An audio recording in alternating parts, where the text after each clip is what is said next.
All right, folks, welcome on into another edition of Buffalo Gameday Recap. I'm AJ Feldman.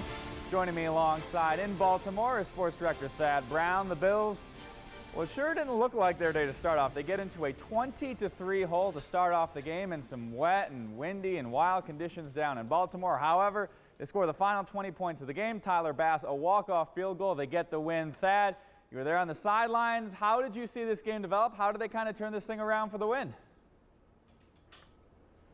Well, it was crazy, AJ. I mean, the first 20, 25 minutes, let's be fair. The Bills as a team had their collective head lodged inside their backside. And it was not just one side of the ball. It wasn't one player, one group. It was everybody. I mean, coaches, players. Everything was going wrong. They looked like they didn't bother to show up, didn't even get on the plane. I mean, to say they came out flat would be too generous because that would imply that they did actually show up for the game. I think what happened after that, it wasn't a switch being flipped. I think the touchdown drive at the end of the first half was big. But even you go before that, the Mark Andrews push-off penalty, which prevented the Ravens from having a first and goal at the 1, which would have made it 21-3, I think was a big underrated part of this game because it kept the Bills in touch. You get that game out to 21-3 to where it's 3 scores. Now you're chasing. Now it's desperation. Down 2 scores, not as big a deal. And I know the Ravens pushed it to 20-3 later on, but those 2 drives where the Bills did not allow the Ravens to get too far out in front, I think were a big deal. They get the touchdown at the end of the half. And what I think was the most important part of this comeback in the second half was better coaching. Taron Johnson talked about how in the first half when it came to defensive sets, what the Bills were doing is they were showing what they were intending to play, and then they were playing it. There wasn't enough confusion. They did a better job, according to Taron, changing up looks in the second half, giving Lamar Jackson more things to think about, keeping him on his toes. Defensively, I think that was the big key. Offensively, give Ken Dorsey a lot of credit. I thought he called a really smart game for the conditions. You didn't have Josh Allen drop back and try and fling 15-yard dig patterns over the middle to Gabe Davis and Stephon Diggs. They were screens. They were bubble screens of wide receivers. It was using Josh Allen on the ground. I thought the 4th and 1 call was exactly the proper call. Let Josh Allen roll out, give him a receiver he can dump to, and then if he has to run the ball, he can. He scores a touchdown on that drive, again, using his legs. So I thought the coaching got better, and I think top to bottom, this team just executed down the stretch. So give the Bills a lot of credit, too. Going into this game, knowing the weather situation, you kind of thought, well, if it was going to get messy and wet and ugly, that favors the Ravens. They run the ball. They keep it on the ground, as opposed to the Bills who like to throw it. Well, at the worst part of the weather, late second quarter and throughout the third quarter, it was the Bills who were the far better team, kind of taking the Ravens' method of winning and jamming it down Baltimore's throat. I was very impressed with this win in a whole lot of different ways. Yeah, when this game started off, you know, the only kind of assumption you can make was just that Dolphins game just continued to wear on them. You know, all the plays the defense went through, the heat, things like that, because like you said, it just looked like one of those games. I mean, when they had that play where Lamar Jackson got out of the sack and then he chucked it down the field, it bobbled, it ended up with a big gain. That seemed to be like the play where everybody, you know, on social media, things like that are like, all right, this isn't our game. Let's move on, go on to the next one. But to the Bills' credit, they found a way, you know, like you said, you know, the coaching adjustments, things of that nature. And you talk about Ken Dorsey and the play calling. So much has been made about the run game and the quick, you know, passing game turning into the run game. Carl Jones made this point. I heard he made it on the, you know, the point last week, and he made it on Twitter today, just about that quick passing game being the extension of the run game. That wasn't available to them early. The corners were pressing up big, and they couldn't figure out a way to get those easy completions, those easy yards.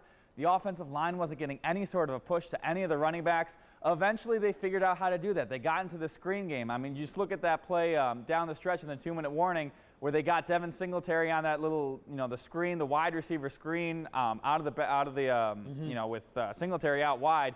That was the kind of stuff that had to work for them because it just wasn't easy in the beginning, but somehow they were able to persevere, get the victory, and it just goes to show how talented this team is, how complete this team is, where even when they don't really play a full game, even when they fall flat on their face for the first, you know, 18 minutes of the game, they're able to come out with a win.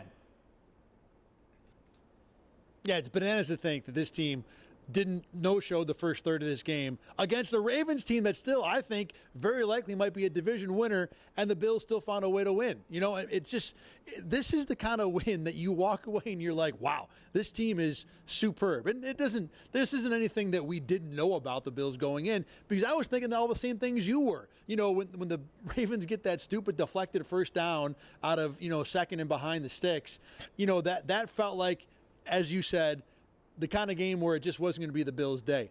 To be able to turn it around, we've seen the Bills kind of win from out front as the front runners, the Steph Curry type, where everything's going right. Josh Allen throws for a gazillion yards and they win by 3 touchdowns. We've seen them also win last year a lot, where this defense just takes a team that doesn't belong in their area code and suffocates them, and they win 30-0, 23-3, stuff like that. This is a whole different way to win, to come from behind and to do it in a way where a lot of those normal avenues of offense weren't available to them. I was super impressed. The other thing about this too, and again, it was miserable on the field second and third quarter. Not the worst ever, not like the same level of misery as it was last week in Miami, but this was a spot where the Bills could have packed it and said, look, we're 2-2, we're fine, we're missing guys, they did this at less than full strength, we can move on. But Josh talked about why this team isn't the kind of team that was able to rally from the deficit they had. It would be very difficult if we didn't have the guys in the locker room that we did. Guys that just love each other, want to play for each other, aren't going to, stress in frantic situations.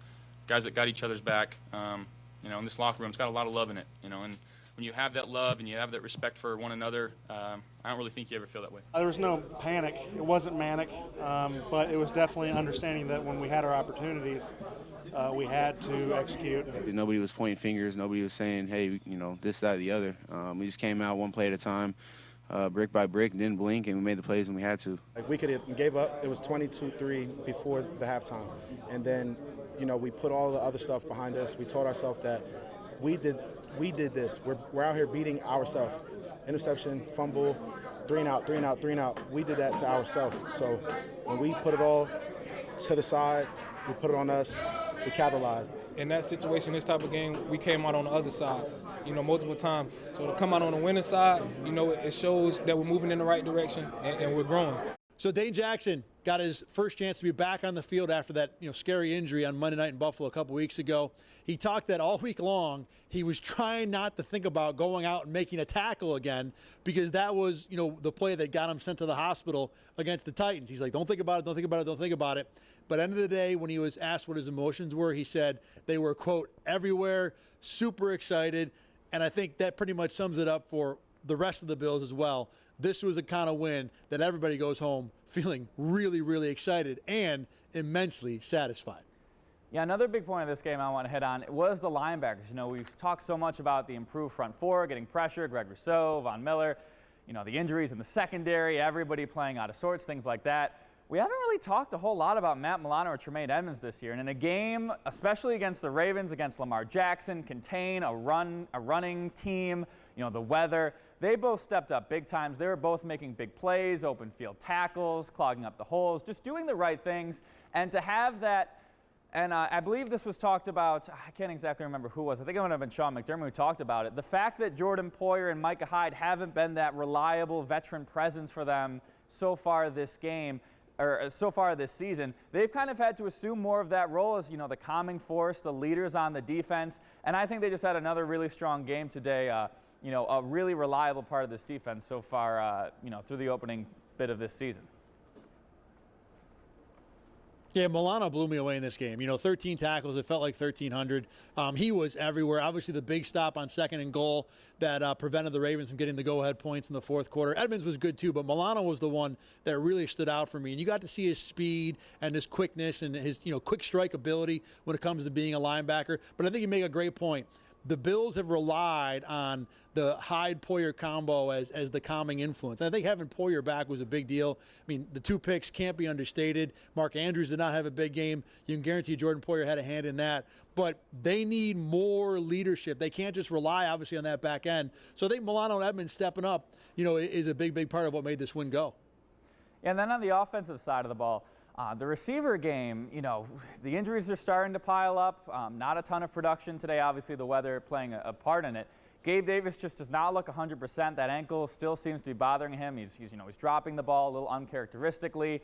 They play the Steelers next week. Do you maybe just kind of give him the game off? They've got the Chiefs coming up the week after that. Do you just try and get him 100% healthy? Jamison Crowder was injured. I heard, I saw on Twitter he was in crutches and a walking boot after the game. Isaiah McKenzie leaves with concussion. So there's a lot of questions at that receiver spot now going into next week. Who steps up? Do we see, Khalil Shakir did have that nice catch, stepping up as they were down to only 3 wide receivers. Is an Isaiah Hodgins game coming up sometime soon? Certainly some questions outside of Stephon Diggs heading into next week. Yeah, Gabe Davis, I think if the Bills wanted to sit him, they would have done it by now, because although he doesn't look 100%, he doesn't also look anywhere close to a guy who shouldn't be on the field. He's out there, he's making a play or two. So I don't feel like this is a guy the Bills are going to sit down, especially when you consider the situation around him. If Isaiah McKenzie is in concussion protocol for an extended amount of time this week, he may not be available for Sunday. Jamison Crowder seems like a big question mark already. I think Shakir can do the Crowder job. To be honest, the big injury in this discussion is Jay Kumerow, because in the run game, the Bills use Davis primarily, but Kumerow is his backup as a blocker on the edge for those wide receiver screens, for some runs on the edge. Singletary broke a sweep today. Without Jay Kumerow, they have to rely on Davis to at least do that part of the job. That's why his snap count is so much higher than Stephon Diggs' snap count so far this year. So it puts the Bills in a tough spot because, yeah, you could put Hodgins in, you could put Shakir in, but now that those two guys are anywhere close to the blocker that Davis or Kumerow is, so as long as Kumerow is out, it makes it really hard for Davis to sit a game because it's not just about the catching ability, it's about the blocking too. Yeah, especially with, if they're trying to get the screen game going, those quick passes, those are, valuable weapons to get that going. I also want to touch on just the implications of this game. I know it's, early in the season, but when we get to, week 15, 16, 17, things like that, we start looking at scenarios. This win over the Ravens might turn out to be a big one. If the Ravens, turn into the favorites in the AFC North, this is a team that could be in tiebreakers. This is a team that lost to the Dolphins. There's common games, things like that. It's just an AFC win, so obviously that's big. I think this is a game where, down the line, we're going to be like, wow, man, it is a good thing that we somehow figured out a way to beat the Ravens. Yeah, I think you got a good point there. And also, AFC conference tiebreaker, it'll figure in that way too. So I think it's not just necessarily a tiebreaker with the Ravens. I think I'd be a little surprised if the Ravens and Bills record is that close at the end, but definitely not out of the realm. But when it comes to number 1 overall seed, I think we might look back at this one as a big one. The other thing, too, is, and the Bills said they didn't really talk about the whole we haven't won a close game thing among the guys in the locker room too much, and I don't think they would think about that, especially because a lot of those close game losses go back to last year. But I still think getting this close win done, especially after having won basically in their grasp last week and not being able to finish it off, I think it does, make a difference. And look, there's a narrative out there that why haven't the Bills been able to win close games? Well, sometimes it's about breaks. The Bills got the better of the whistle in this game. No bad calls, but all the borderline stuff seemed to go Buffalo's way. I think you think about the first and goal play where Duvernay gets tackled at the 1 yard line. I mean, he's 2 or 3 feet from getting in the end zone. So there were plays in this game where the small things went for the Bills in this game and not against them. And that's just a matter of eventually, breaks go that way, regression in the mean, all that stuff with analytics will tell you. You kind of saw a little bit in this game. But I think, again, that last drive, executing, getting the ball down to the 1, Devin Singletary not scoring on the play that got the Bills down to the 4. I think the Ravens were trying to let him score, and not everyone in purple was on the same page there. Getting it done to where the Bills didn't even have to worry about a Ravens comeback. They didn't have to worry about Tyler Bass having to try a field goal of any sort of difficulty. They finished it off exactly the way you want to do it.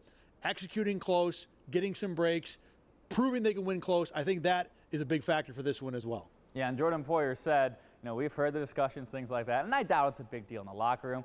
But if it happens one more time, if it happens another time, now it just becomes a thing they got to talk about, answer, listen. And you know these guys. Right, they're on Twitter. They see, what people are saying. Yeah. And it's just something we can, unless if they lose the next 4, it's something that we can put to bed for a while. Just cross that right off. I mean, I was with you. You know, it's not a huge deal, but it is one box, one thing you can just X off that the Bills don't have to worry about becoming a talking point with us. Exactly. So the Bills have the Steelers coming up next week. Thad, some final words maybe on the Steelers game coming up. We get Kenny Pickett, most likely, probably, as he went into the game for the Steelers today. What are your final thoughts here? Well, you think about this first, 5, 6, 7 game stretch for the Bills, it feels like every game is this monster game. You know, the opener against the Super Bowl champs, and then Tennessee, they were the 1 seed last year, and then it's Miami, the number 1 contender in the division. Now it's the Ravens, you know, this great AFC North team on the road. Next week, it kind of feels like the first breather of the year, if the Steelers can be that. And I don't think a Mike Tomlin team should ever be that. But, you know, especially with Green Bay and Kansas City in the reverse order coming up after that, this is the first take care of business game for the Bills this year. And there'll be a lot more of that, I think, the rest of the season. Jets, Patriots, you know, Lions, Bears, teams like that. Oh my. I think that you look at this game and it's like, all right, the Bills have been, you know, going into heavyweight fights week after week after week. Now they're going to face a team that's going to be trying to punch above its weight class to hang with Buffalo. Can the Bills do what they're supposed to do? They're home, handle their business, make it a convincing win, just make sure it's a win, and get out of Dodge and move on to 4-1. This is going to be how it has to happen a lot of the rest of the season. I mean, why didn't the Bills host against the Chiefs last year in the divisional round? Because they lost to the Jaguars. These are the games the Bills need to handle their business in. The first one of the year is next week at home against the Steelers. And the Steelers themselves, which didn't seem to be that bad of a loss in week 1, but down the line it turned out to, well, actually they ended up making the playoffs somehow. So I don't know. They find a way. Yeah, they persevere. And also, we talk about injury luck. You're still right about that, though. That was not a great loss either. No, it was not. And also, the Steelers will not have T.J. Watt. So you talk about scheduling, you talk about injuries. That's a big one. That Steelers defense, you know, just look at the record, completely different without him in the lineup. So we will see you next week on Buffalo Game Day Recap as the Steelers come to town. We'll have that for you on RochesterFirst.com. Once again, you can catch our Bills coverage online at RochesterFirst.com and News 8 all week long. For Thad Brown in Baltimore, I'm AJ Feldman. Thank you very much for watching the Buffalo Game Day Recap. Enjoy the rest of your football week.